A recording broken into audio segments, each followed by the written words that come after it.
Hello, let's hear you sing it. Are you ready? Let's go! It's time for... Well done, that was awesome! Chapter 8, lesson number 5, sketching the modulus function. So first of all, the word modulus, what is meant by that? Well, the modulus, or the absolute value of a real number, is written as, if your number, say, was x, you would have an x with these two lines either side of it. That's the modulus of whatever number that would be. And it's the non-negative value of x, regardless of whether x itself is positive or negative. For example, the modulus of 2 is going to be 2.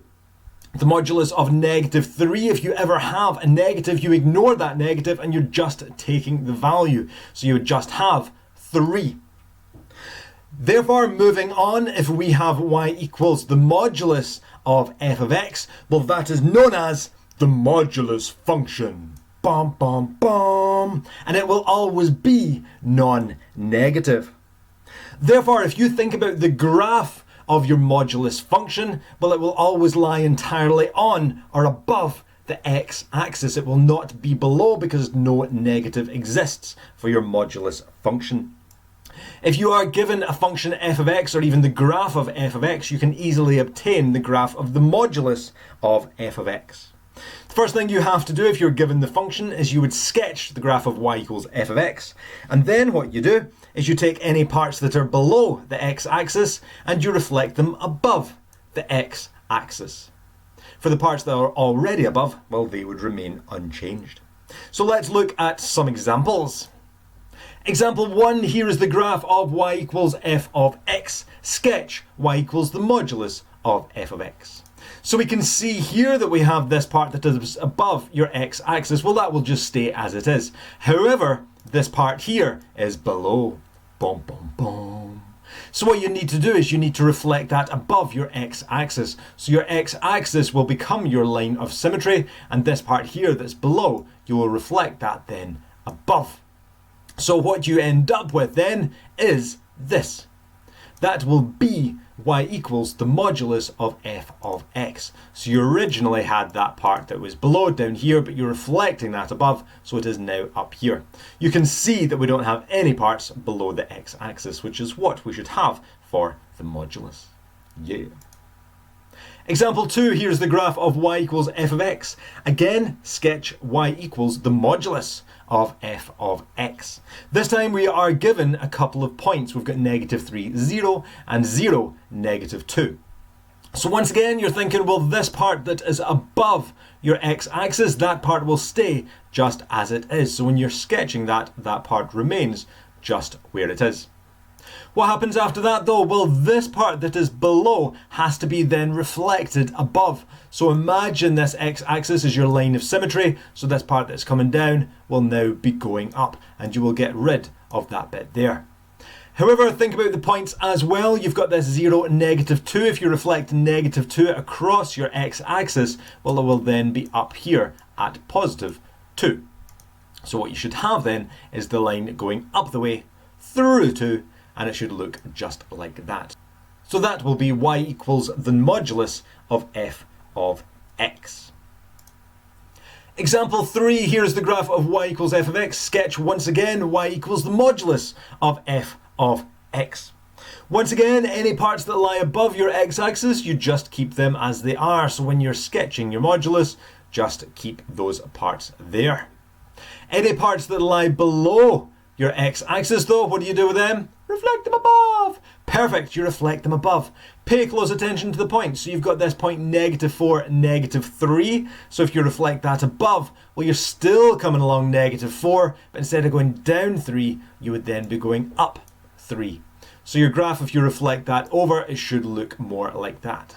And that there, your x-axis, will be your line of symmetry. So that is what you will have. Example 4, sketch the graph of y equals the modulus of cos x for x between 0 and 2 pi. So we're dealing with radians here. Well, first of all, if you sketch the graph of y equals cos x, if you do that first, then it helps you sketch what the modulus will be. We know our cos graph goes between 1 and -1. Cos starts in the cloud, so it's starting up here. It's gone down through 90 degrees, or pi over 2. Has a minimum at 180, or pi, gone back up through 270, or 3 pi over 2, and coming to a rest at 360 degrees, or 2 pi. So that is what cos x looks like. Once again, we are asked for the modulus, though, of cos x. So any parts that are above the x-axis, this part here and this part here, they will stay just as they are. But this part here, well, you can see that is below your x-axis, so we need to reflect it above. Taking this point, that is pi and then -1. If you reflect it across your x-axis, well, you're still coming along pi, but then you'd be going up to +1. So your graph then will be coming up here to 1, and then it'll be coming back down. Just make sure that your x-axis looks like your line of symmetry. So sketch it on a different graph, and you should have something that looks like that. That will be the modulus of cos x. And again, just double check you have no bits below your x-axis. Woo!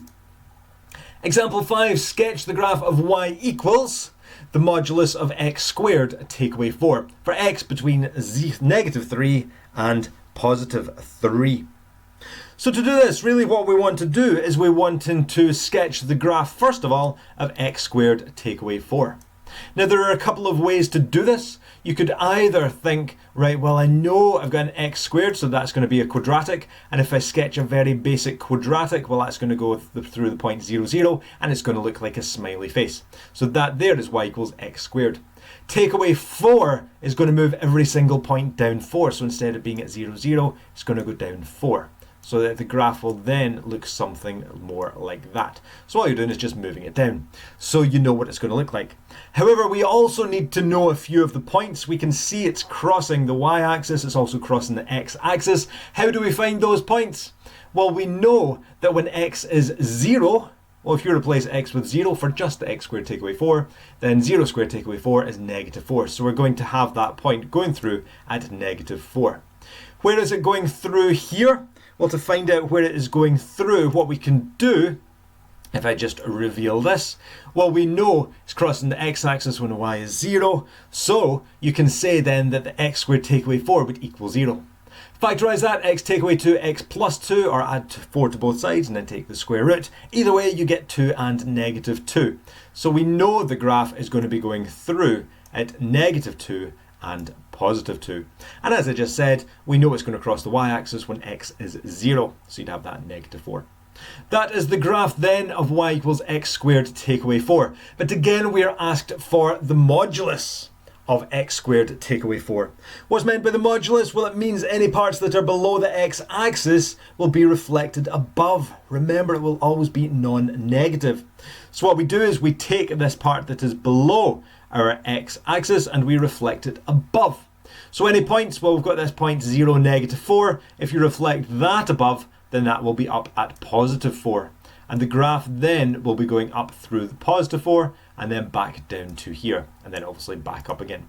So what we'll have is something that looks like that. And with your answer, just make sure that you don't have any points below, any parts below your x-axis. That is your answer. You've drawn it between -3 and 3.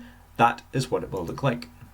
Try some of these just on your own in the Unit 2 booklet, page 48. Check your answers as you go. See how you are with sketching the modulus function. Best of luck. Have fun. See ya.